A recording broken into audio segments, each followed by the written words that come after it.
Hello, you wonderful people, and welcome to another episode of Not Too Comic Book. This being a show where we talk about TV shows that are adaptations of comic books. For today's episode, I'm going to talk about Doom Patrol Season 3, Episode 2. A lot of really interesting things went down in this episode, so let's break it down. Well, first and foremost, let's start off with Larry kind of being excited once he hears like a knock at the door, because he thinks like, oh guys, you guys are back, and then someone's dropping off the packages. I wonder, did Samuel's son send them himself? Like, I wonder, did he show up and dropped them off? But it's probably like, no, he just mailed them off. That's actually over depressing for Larry to open those up and find everybody's bodies like cut to pieces, put in those boxes. I was like, that's mad messed up. This wasn't the turn of events I was expecting. I was like, that's so fascinating.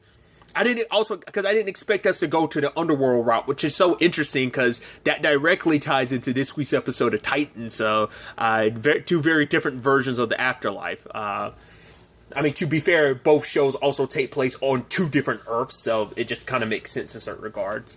That's a whole interesting conversation too, because like really quick, I just thought about it. Like they reference later on that Death is a lady, and I'm like, huh. It's in that same vein because it's a Vertigo comic, but in Sandman, Death is a lady. I mean, Death's a lady in Marvel as well. But I'm like, I wonder, is that specifically referencing like the Death from Sandman? Is that the one that they were referencing, the one that's in this continuity, or is like, does the DC universe have its own separate? Because like, I don't know. I think Sandman. Because once again, I know that's under like the Vertigo umbrella, but I don't know if that's actually all in the DC universe. I mean, Lucifer is, because I mean, he literally made a cameo appearance in Crisis on Infinite Earths. You know, obviously, like, knowing John Constantine and everything. So it's like, other than that, I don't. That's why I'm like. So that's why just now I'm like, that sounds like it could be the same Death. I'm not well versed in the Sandman comic. I know a tiny bit just of something I read about it like years ago, but that's about it. So that's what I'm wondering about. But that was kind of in my mind. But it's like I said, just different afterlives to a certain extent. And I love they're on a boat, just like, oh my god, we're dead, like. You know, and it's kind of having to deal with that reality. But then all of them started feeling funny, and then they passed out and died. I mean, not at first I was like, wait, are they dying again? Like, what's going on here? But they just passed out. But Rita was the only one that didn't. And I love that she, like, the moment, like, she runs into, like, those watchers, which are, like, those fish creatures, and she just, like, does her actress thing of, like, the literal actress, like, stereotype of passing out, like, hand on forehead. Oh, I'm like, I can't believe she actually did that. And she's just kind of peeking through her eyes to see what's going on. But essentially, they're put on these, like, because this is the processing being sent to the afterlife. But, like, once again, like, why is Rita such a special case? I guess maybe her circumstances over the course of this season kind of put her in a very unique situation, because she's the only one that wasn't feeling it and didn't. Because I was about to say, it's like, could it be because the constitution of like her abilities and stuff like that? It's like, well, she still managed to die anyway from an alien array, as Cliff kind of puts it. But I thought that was such a fascinating aspect of that, because it's also interesting too, because Rita's the only one that didn't get to experience her afterlife. I'm assuming if she was going to see anybody, it probably would have been her mom. Maybe, I don't know. Because Cliff ran into his dad, and it's like, oh, he's like, Cliff, like, you've been through it. He's like, yeah, I kind of, became a minor superhero, got killed by an alien ray. He's like, alien ray, huh? It's like, whatever cranks your tractor, Cliff. And so his dad's hunting, and like, it's like, oh, you still get to hunt and stuff like that. He's like, yeah, I think this is kind of my happy place. And there's Pegasus is flying in the air, and it's like, oh, and I was like, is he really about to? And he shoots and kills a Pegasus. It's his hunting. I'm like, that's so twisted that you're like hunting Pegasus. And he's like gutting it later on. And obviously Cliff is pissed too, because he's like, you're up here like, it's something just beautiful out there, and you find a way to fuck it up, just like you fucked up everything. You fucked me up, turned me into a bad father, and now, Clara, and he's like, I'm making up for it by being a good granddad. It's like, wait, Clara had a son. He's like, my Clara had sweet Clara. It's like, no, not your sweet Clara, my sweet Clara. Like, what the hell are you even talking about? It's because while Cliff was gone, him and Clara, Cliff's dad and Clara, actually grew close, which pisses Cliff off, because like, it's also because it's a complicated thing because it's a whole cycle. It's like, right, you being the bastard that you were made me into the bastard I was, made me a terrible, terrible dad. And like all of a sudden, like you're able to have a great relationship with my daughter. It's like you have no right because it is almost like an effed up thing of like, right, we aren't good yet. You made good with Clara. It's like that's not fair, especially because he spent so many decades not being able to make up for his mistakes. So like, but it's also the thing of like, right, you're so willing to like, bring yourself to have an opportunity to like fix and repair things between you and Clara. Well, I don't have that same luxury, which, Cliff is like, you and me, we're separate things. It's like, but Cliff is so much, a lot of times he's so far up his own ass, like he's just so angry that he's just not willing and realizing like the hypocrisy behind it. Cause it's like, right, like Clara was able to forgive you and love you, like, can't you do the same for your dad? But for him, it's like, no, it's two separate things.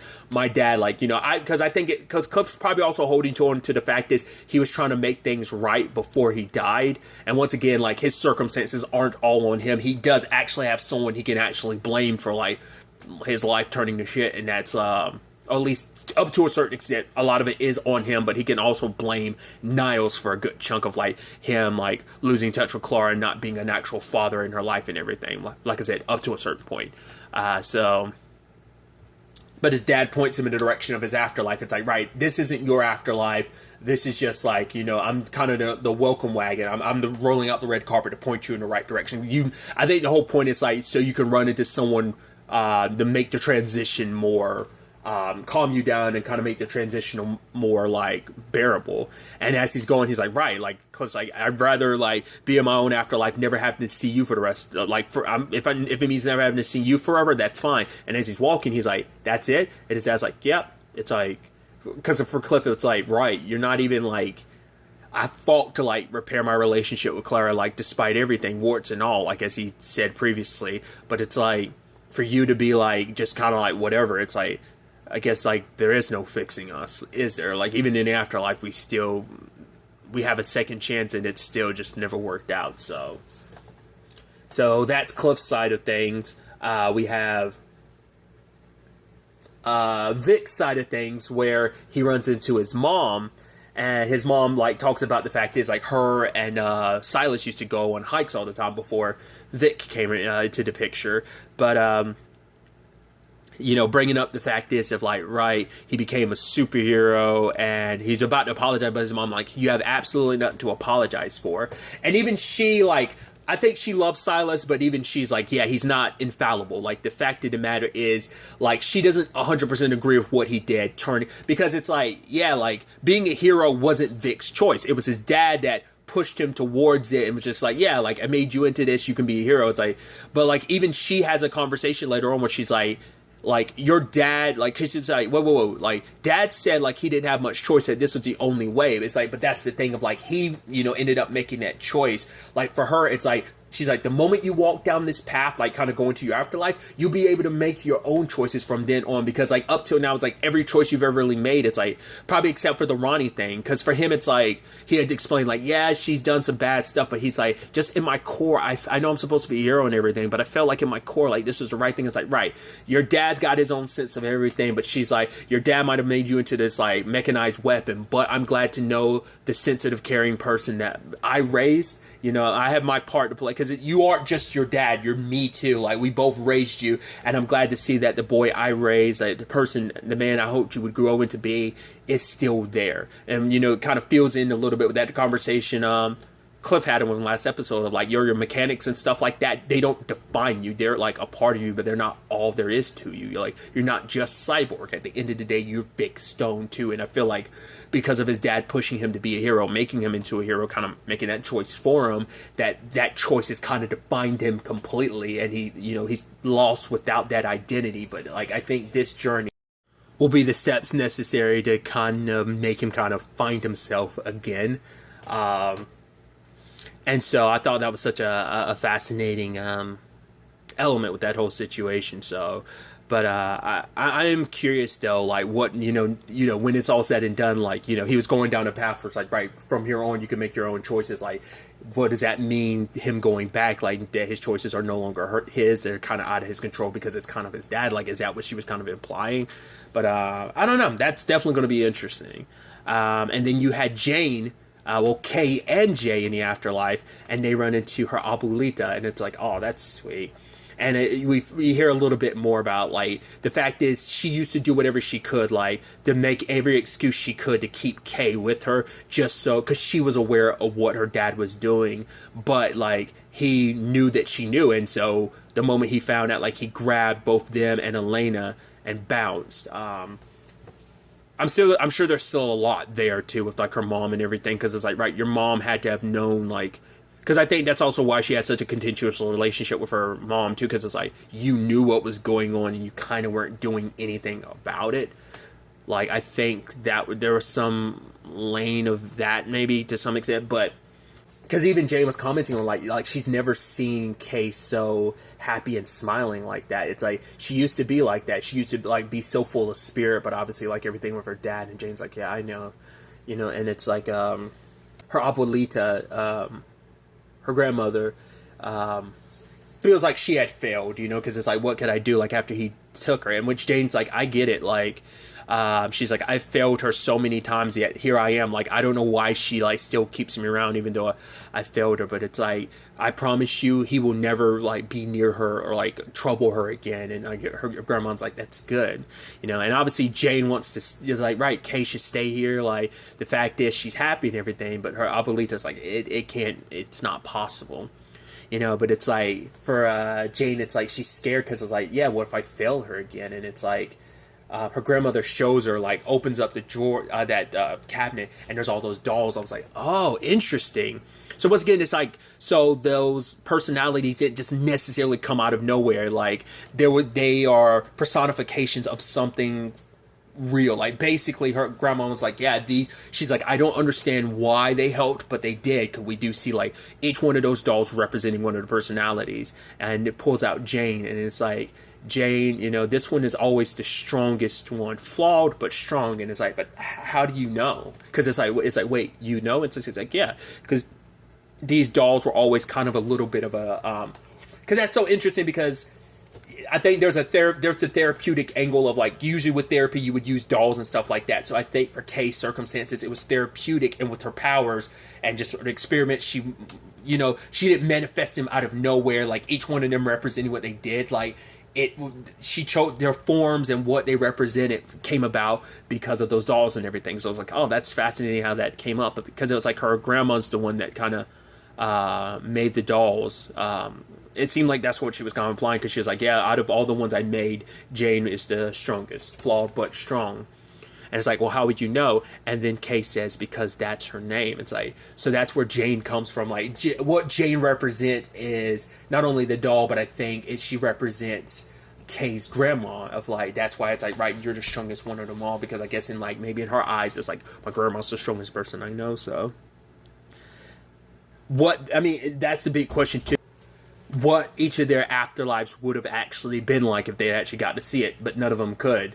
Because on the flip side of things, Dorothy came back and it's like, oh, this is the worst time to come back. And I love that, like, she came back and it's like, Larry's like, oh, Dorothy, hey! And it's like, right, like, he's like, yeah, there's gonna be some bad news. And she's like, what bad news? And it's like, right, you just finished burying your dad. He's like, how was burying your dad? And he was like, how was it great? She's like, it was fine. He's like, awesome. And it's like, Larry sounds a little crazy. And he went a little crazy. Understandably so. I mean, when you, like, have all of your friends, he even said it, my best friends, and literally had their body parts shipped to you. So, of course, you're going to go a little crazy, because he's like, right, I'm not even supposed to be here. You left me all alone. Like, it's just like, yeah. It's enough to, Larry's entitled to going a little nuts. And it just like, but also what adds to it, just like, it's like Larry kind of rebuilt everyone. He's like, oh, the bandage is holding everything together. And she's like, why did you do that? Because he's like, leaving them like dismembered into boxes and stuff like that would be weird and morbid.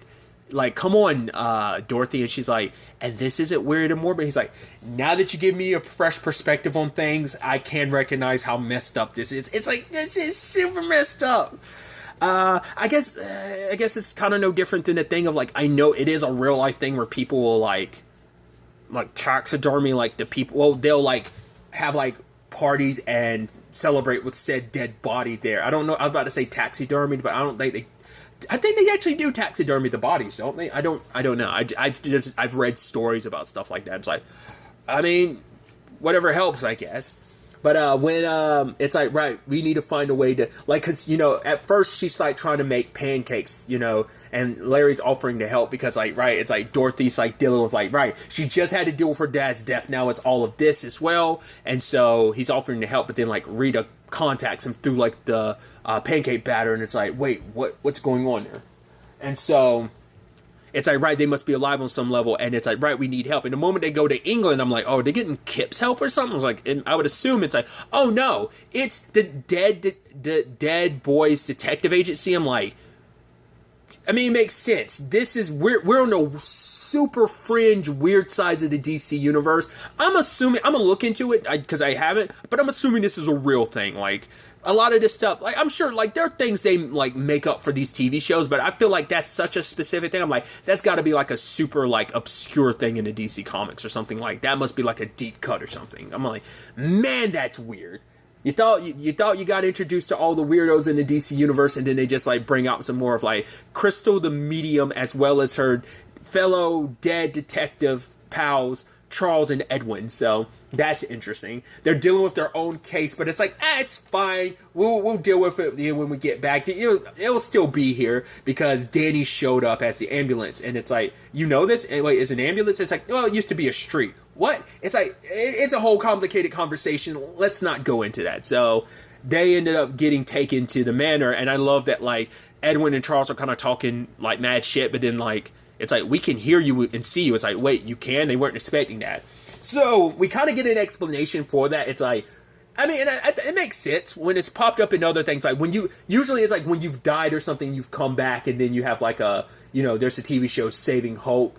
I'm assuming, like, the Dead Zone, the TV show with Anthony Michael Hall, that was the reason behind that. I should also say, like, because I think it was originally the movie with well, because is that a Stephen King thing? Property? I don't know. Because I know there was a movie with Christopher Walken. Like, I've seen bits and pieces of it. I haven't seen it all. Like, the tangents and all that aside. Typically, that's the thing of, like, right, when you've had a near-death experience, you come back, you can see ghosts. Or if you're, you know. And so, Larry, it makes sense because he's, he nearly died and everything like that, so his circumstances, but because it's also, like, a big trauma and stuff like that, so I'm wondering, like, because of Dorothy's supernatural elements and stuff like that, that made that, whatever the case may be, it's like, they're willing to help, which even the moment they go in there, they're like, what the hell is up with all of this? And it's like, don't worry about it, can you help us or not? And it's like, alright, we're going to need specific items tied to each person to kind of draw them in. Initially, they were only going to try and reach Rita, which they are able to, and then she kind of speaks through Larry, which I love that, like, while they're doing that little seance and everything, the ghosts start banging it out nearby. It's like, yeah, this somewhat serious moment gets interrupted by, like, the ghost sex, and she says, like, turnip. It's like, yeah, luckily for you, like, all the sex ghosts in here have the same safe word, FYI. And then Charles, like, Edwin is making a comment about, like, oh yeah, like, the fact is that they,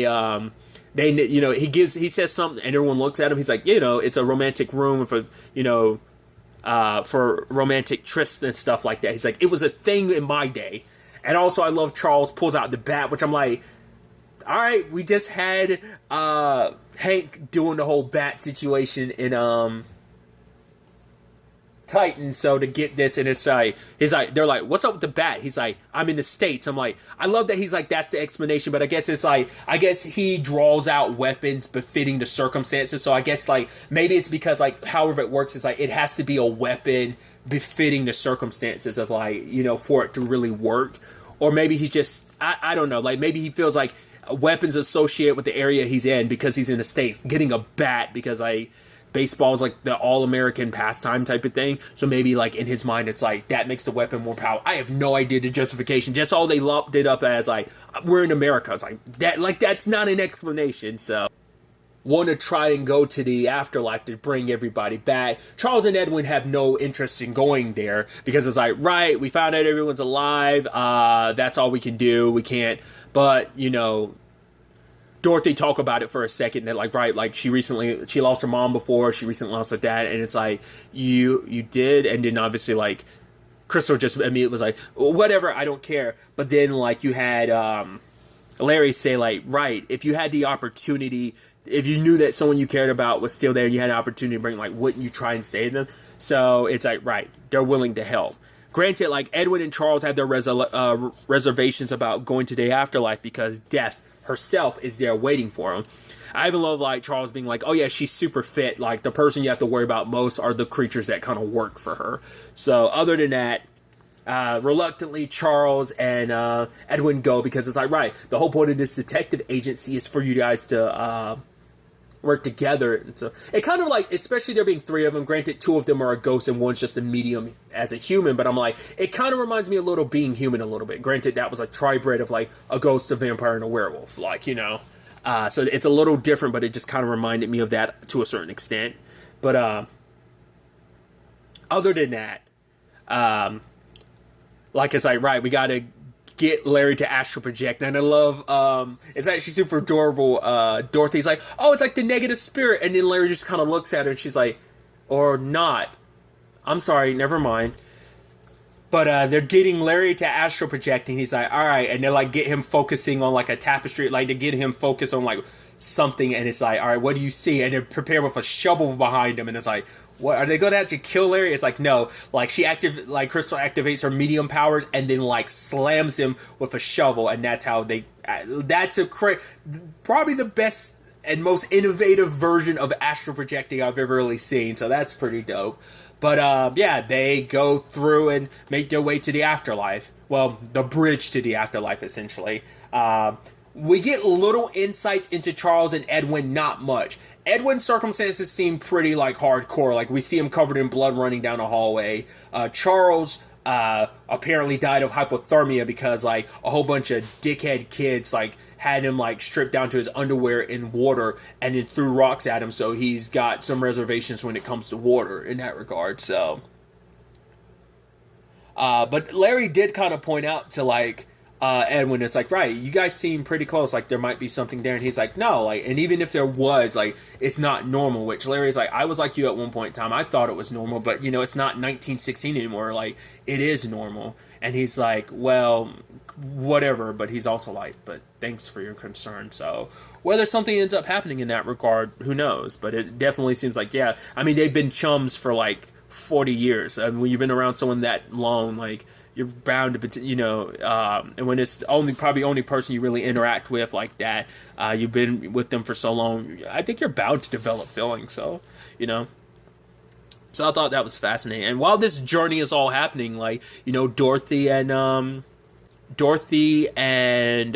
Crystal bond, and we find out about Crystal's circumstances, which are pretty messed up as well.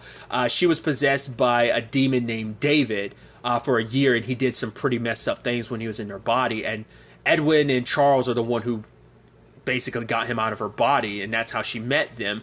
But before he left, he took all her memories of her parents, so she can't remember who they are or even how to begin finding them. So that's why she wants to find David, and in her exact words, fuck him up and get her memories back.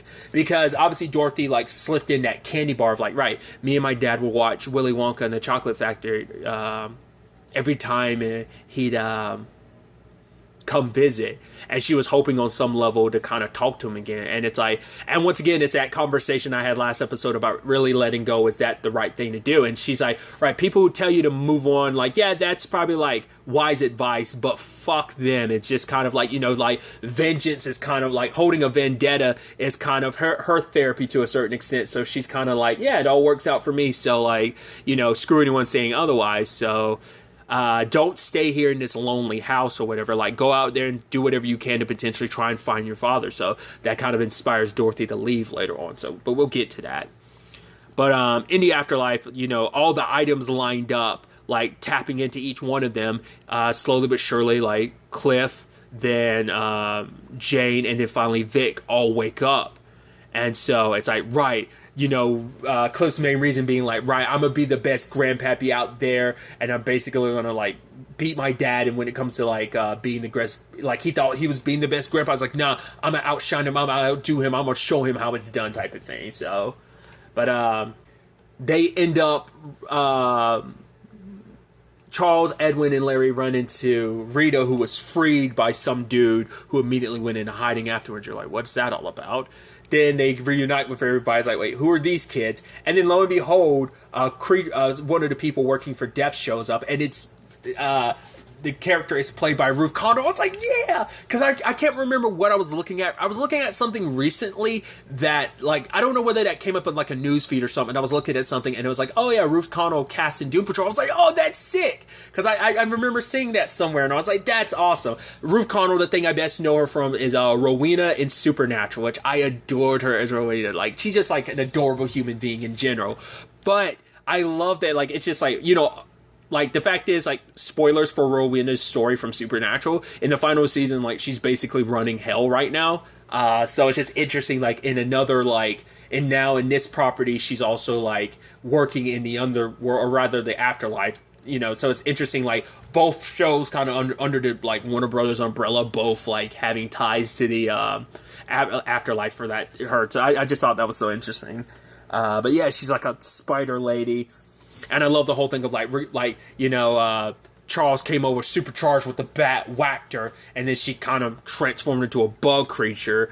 And so it's like, we got to get out of here. And that guy rolls up and calls her, he called Rita something else. I was about to say, what was it? It was something with an M. I was about to say, like, Mary? Mint or something like that? I think it was Mary.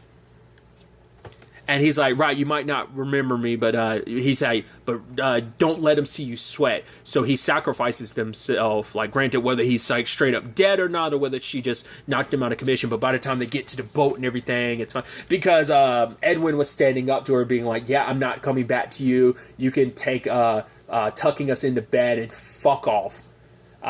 Because we don't really, once again, because they talk about it a little bit, like, because Edwin, like, the passageway they need to go through, it was a doorway that needs pain, but Larry's not dead, and Charles never actually crossed over when he died, so the tree only knows Edwin, so when he touched it, we saw that glimpse of his pain and whatever, And so I love that they make it off the boat, and then just like, yeah, and like Cliff's like, yeah, like, spit on us now or something like that, and then she coughs up spewing some stuff in the air. You're like, oh no, and then it hits everybody. You're like, oh, and then Rita's like, it's just vomit, and everyone's like, yeah, celebrating. I love it, because everyone thought it was gonna be something dangerous. So it's like, oh, all she did was vomit on us. We're home free.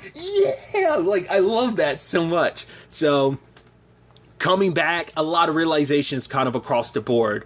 Obviously, Larry dealing with the fact is that, right, had quite the experience, but also the spirit being gone, but, still trudging along, figuring things out, but also, like, Rita realizing what she remembered before dying. So, once again, it does feel like, and it's interesting timing too, because I didn't think about it when I was recording episode 2, but it's like, well, Legends of Tomorrow, because my thought still potentially is, like, some version of Rita is doing some time travel. Like, now, whether that's, like, so I guess, like, at the end of this season, Rita's going to do some time traveling. I think. I could be mistaken. I think she's going to, and I was wondering, is that why Rita technically, like, wasn't affected the way she is, because she's dead, but it was almost like a paradox because there's another version of her running around. So maybe that kind of created a paradox why she wasn't affected the way the others were.